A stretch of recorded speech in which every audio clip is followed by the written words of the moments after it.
Well, one of our subscribers says, relational color and your other color wheel work reintroduced me to that basic tool. I was getting lost as I changed painting styles from representational to more abstracted work. But even though you've explained this before, I still don't know what you mean when you say what color does to color. Well, let's try an experiment on that one.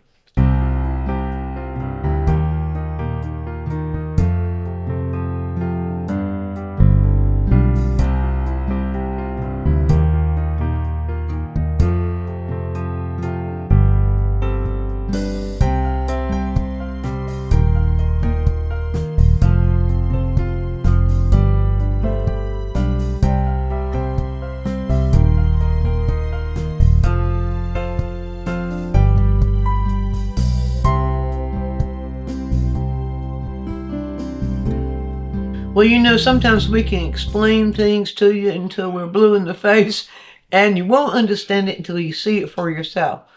So I want to do a little experiment for you where I just show you what color does to color in a number of ways. Now, let's begin with color itself. Did you know that we only have 12 colors? Of course, there are many, many colors that carry names, color names, but the real hues that create every color all live right here on this one place, this little traditional color wheel. I'm not talking about the fancy color wheels now. I'm talking about the traditional color wheel where all 12 of the colors live. These are the ones from which everything else is made. So that's where we'll start. Then what do they do to each other? Let's start with the parts of color. Every single color has a hue, that's what the color is, has a value, how dark or how light, and has a saturation, how much hue is in the color. So that's where we'll start. Now, first of all, I put these little, these are middle value blue. And I've used ultramarine blue to create the middle value blue. The middle value of all of our hues is where we will most likely see the truest hue. And if you do experiments with middle value of hues, colors, you can better see what color does to color. So let's try that. So I've got a bunch of here. I don't know that I will go through all of them, but enough to get you going, because if you will try this kind of an experiment, it will come alive for you, what color does to color. So let's start with just the value. So this is middle value. And what I'm going to do, I'm going to surround each of these with other colors. And you're going to see how this changes according to the color that surrounds it. And that's going to reveal to you some, what people would call secrets of what color does to color. So let's start just with value. And then we'll start with the value of the hue, the value of blue. Now, first of all, we'll pull onto the palette the darkest value of blue that I have available to me. And I'm going to surround one of those colors with this hue. Now, one thing that you might notice when I'm doing this, you might notice what happens here, how this will change, and when you compare it with these others. But let's just take it one step at a time here. So first of all, what I'll do is I'll simply surround this blue with the darkest version of itself. Let me get a little bit more paint on the brush. There we go. And we'll just surround it. And you already see it begin to change. And you may not be able to see the comparison until I do the next experiment, but I think you will already see now with this surrounded with dark, does it feel lighter to you than this one does? Usually when we surround one color or surround a color with a darker color, it makes it lighter. It makes it appear lighter to our eyes. And then when you're going to make a change in your painting, if an area feels like it needs to be lighter for you, instead of adding white and creating a lighter color, check the color around it and see if darkening the color around it might make it lighter. See, we always have two choices. We never have just one choice of how we can make color work for us. So what I'm going to do next now, to make this a little bit more real for you, I'm going to surround this with a lighter blue. Surround this with a lighter blue. So I'll just mix blue into white and get it very, very light, a lighter blue. And I'll get it, put enough color in there so that you can read the blue that's in there. And then we'll keep making that comparison.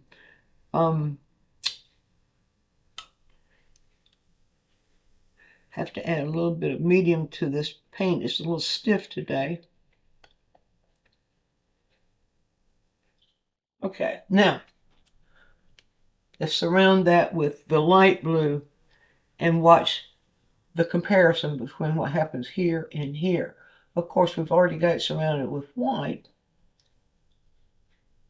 So I need to hold that brush a little bit flatter to allow that paint to go on. Okay, now you can see the color, the hue within the light blue is interacting with the hue of the darker blue, and that makes it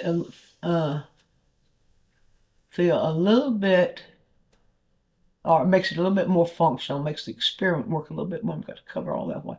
Now do you see? If you look, doesn't this appear lighter? This appears darker. It's the relationship. And that's another thing that we are referring to when we refer to relational color, as the relationship. What is this doing to this? What is this doing to this? Now, so that's value, and I'm just going to stop there. You know, we could go on forever and ever just working with values. I'm going to move now to the relationships on the color wheel and what happens. So the first thing I'm going to do is to take this same blue that's right here on the color wheel, and I want to desaturate it. So this is value and this is hue, how the value of that hue is affecting that particular color. We can call it color when we're using all three of the words. If we're just talking about the hue of it, then we refer to the hue of it. Now let's see what happens if we change the saturation. Now what I'm going to do here is I'm going to change the saturation, but I'm going to keep that saturation about this value right here. You can change the saturation and make it happen in all values, but I'm going to cut this a little bit short. Now what do I need here? Blue, orange. All right, on my palette I have yellow orange, and I have red orange. This is the cadmium red light. I'm going to create an orange. Now remember, I'm trying to get the same value, or be in the same value range as this, and that right now that's a little bit darker, just a little bit, not much though, that particular orange. So I'm going to add a little white, and if you watched, maybe it was the previous quick tip, one not too far down the line, I showed you how if we add white to yellow when we change a color, when we're lightening a warm color, it retains the hue of that color because white subtracts. It's another thing the color does to color.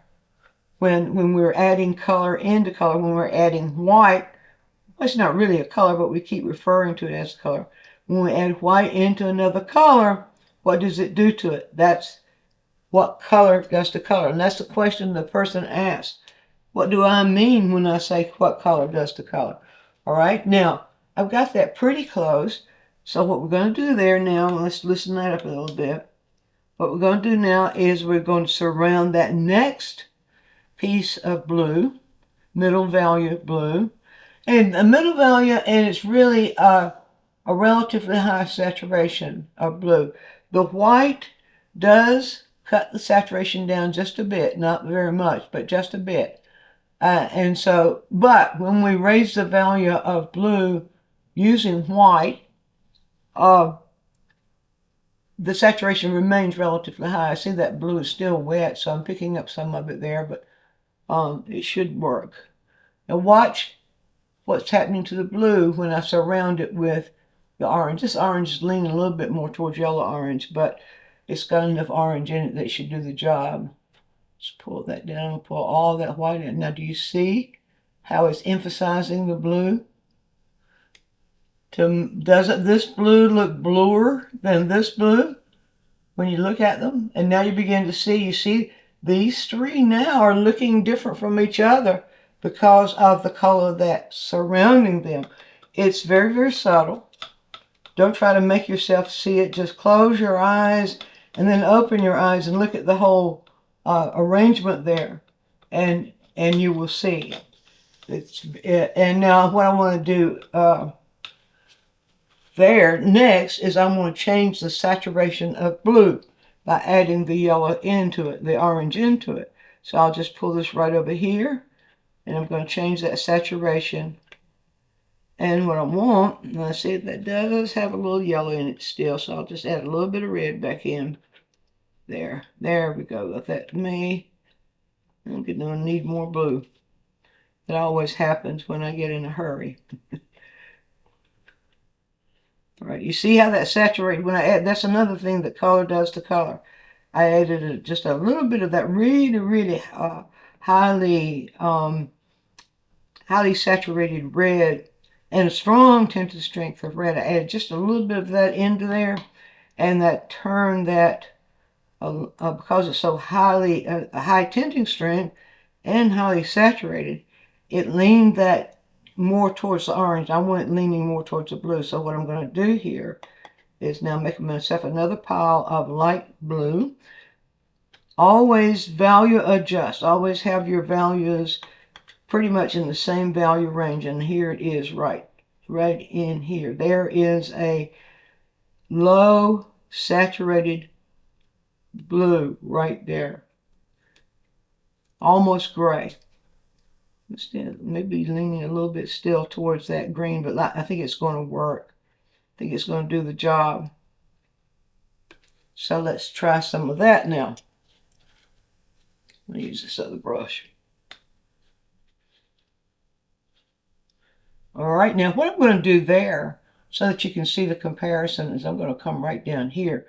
You see that's very, very low, a very low saturation, but it still has enough of the blue hue in it that we could still call it a very low saturated blue.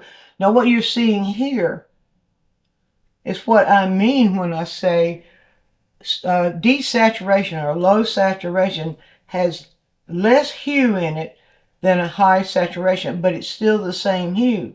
As long as it looks blue, it's still blue.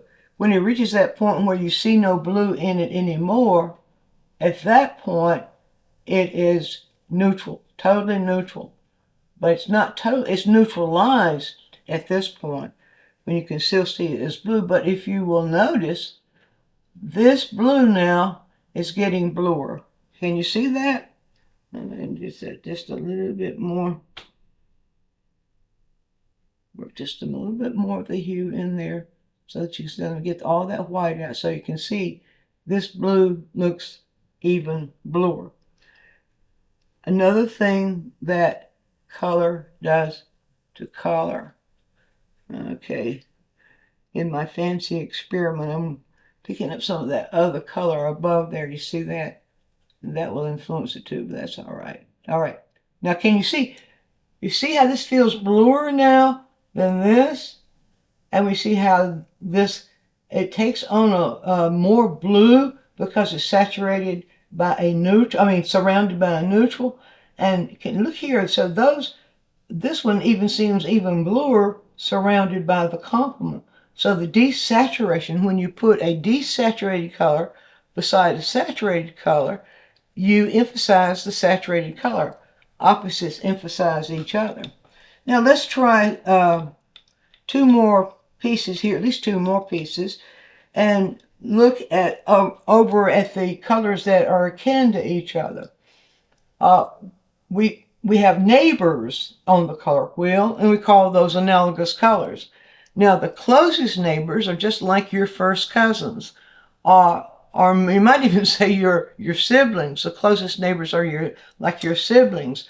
Blue on this side of the color wheel, its closest sibling is blue-violet. And going in the other direction, its closest sibling is blue-green. So it has two siblings, one on either side of it, and they just are mixing with another primary. So the primaries, as you know, the three hues from which all hues are made. Three hues, primary hues: blue, red, and yellow. This is pigments I'm talking about now. It works differently with computers, and it works differently with inks, certain inks, but this is the way pigments affect each other. So you can see the experiment never fails. So when on the color wheel, the way the colors get formed out of these three is that the one next to it has a little bit more of this primary in it. Then the next first cousin here, violet, has more of this in it. And then the second cousin, you might call it, to blue, red violet, has less blue and more red, or it's kind of half and half blue and red. And that then is called a tertiary because it has red and has two parts red and one part blue in it. You might say that. Okay, I kind of went off on a little rabbit chase there, but that's to explain to you the relationship. Well, because of that relationship, when you put them together, they emphasize each other. And you can see the similarities, some of the differences. So what I'm going to do first of all is I'm going to create a blue-violet and surround a blue with a blue-violet, and let you see what happens when we do that. All right, so this time what I think I'm going to do is come right here because I'm going to be using blue all the way through this. And let's just make us a really nice little pile here of middle value blue. One important thing in order to help you know what color does to color is to learn how to see the value in the color as you're mixing it. Now, one way we can do that, if we have a palette that is a middle value palette, we can compare the color or the value as we're mixing it. We can compare it on a palette. And one of the things I've discovered among students is that one of the most difficult things they have trouble with, I should say. One of the things they keep having trouble with is seeing the value of color, especially in the middle value areas. We also have value scales like this. Now you can see this particular palette I have is a little bit lighter than the real middle value. So when I squint at this, I can see that this is closer right here to the middle value, and so I know it's going to work. All right. So what I'm going to do now, first of all, let's create a blue-violet. So I'll put a little bit of blue over here. And so that's, I really hit that right on the, hit it on the nose, didn't it? Now I'm going to take some red-violet. I could take red or red-violet, but it works better in the experiments if you use a transparent color for these. So I'm using the red-violet because it's transparent. Now, first thing I'm going to do is to get it middle value. And when I get it middle value, there we go, right there. Now, I can add it into here, and I want to create a blue-violet. It doesn't take much of the violet in there to create the blue-violet. Let's get just a little bit more, get a little bit more leaning towards blue-violet. That is you might say, the sibling of blue. One of the siblings of blue is blue-violet. Not quite enough yet. I want you to see that comparison.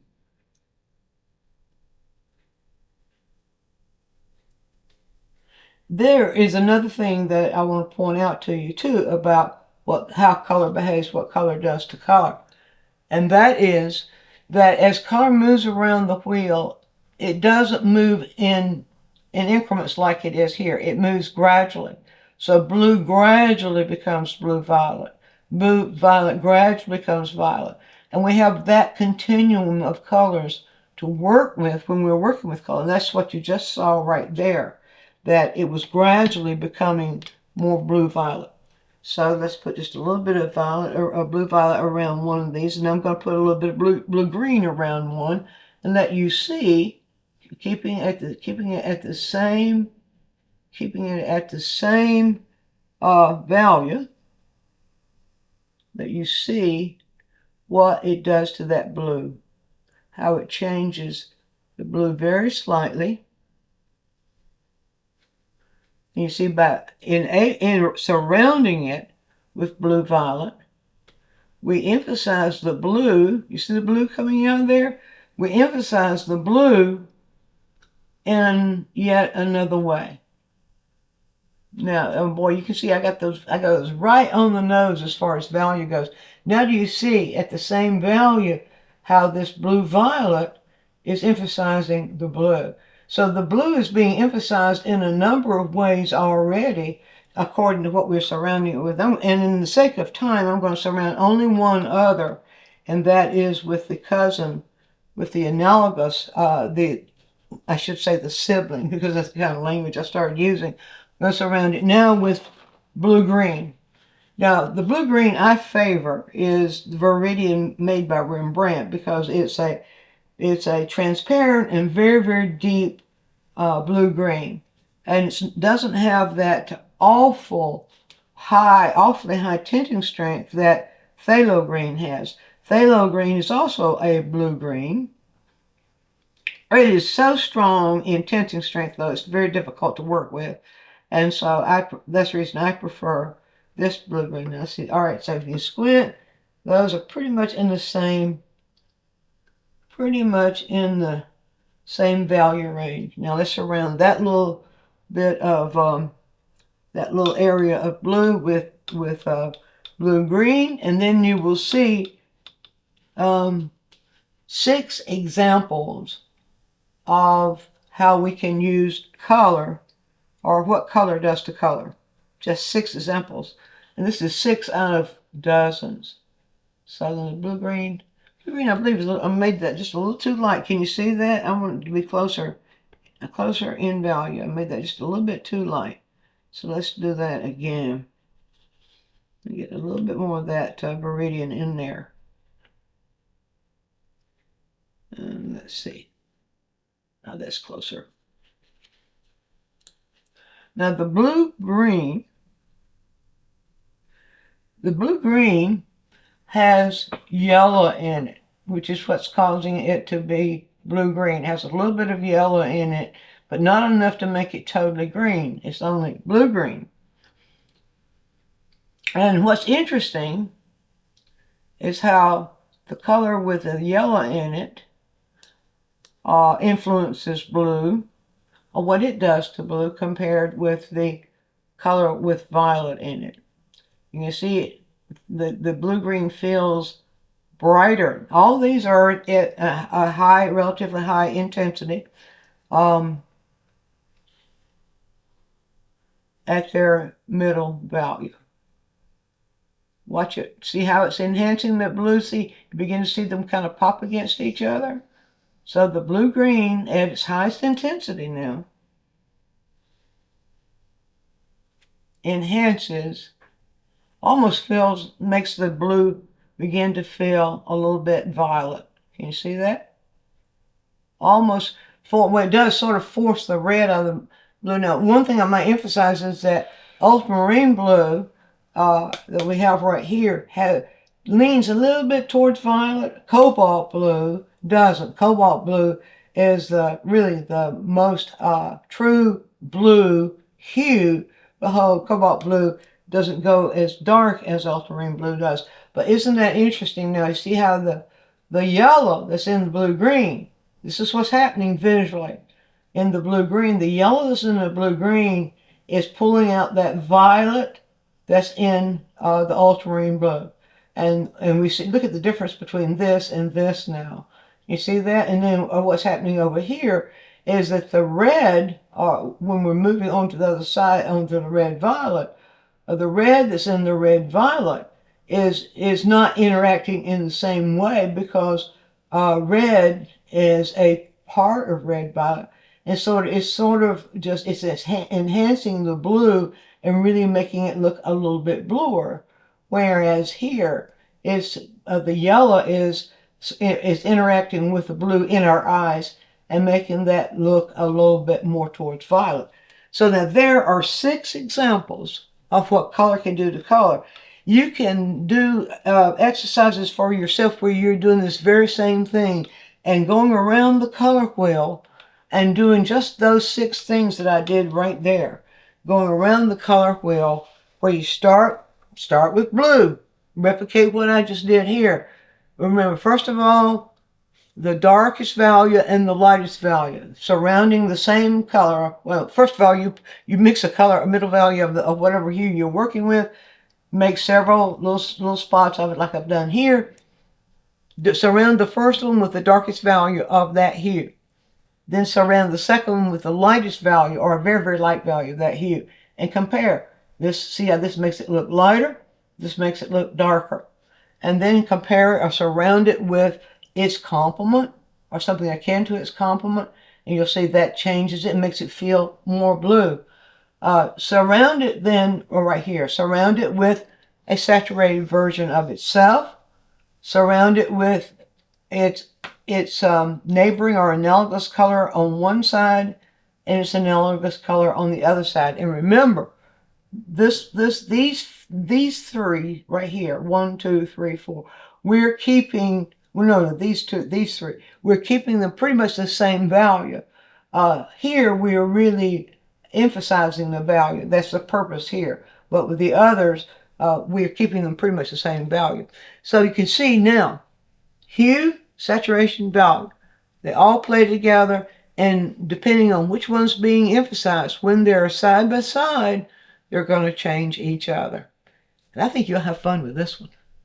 Be sure to view all of our quick tips. And while you're doing so, subscribe to the channel, click on the bell so you'll always get a notice when we produce a new quick tip, which is every week. And if you have a question, leave it in the comments section and we'll make a quick tip for you. Also, take a trip over to dyingminds.com where I have full-length lessons, downloads, DVDs, lots of other stuff there, some free stuff for you. And while you're there, you can subscribe to the newsletter, and that way you'll always be informed every time we do something new.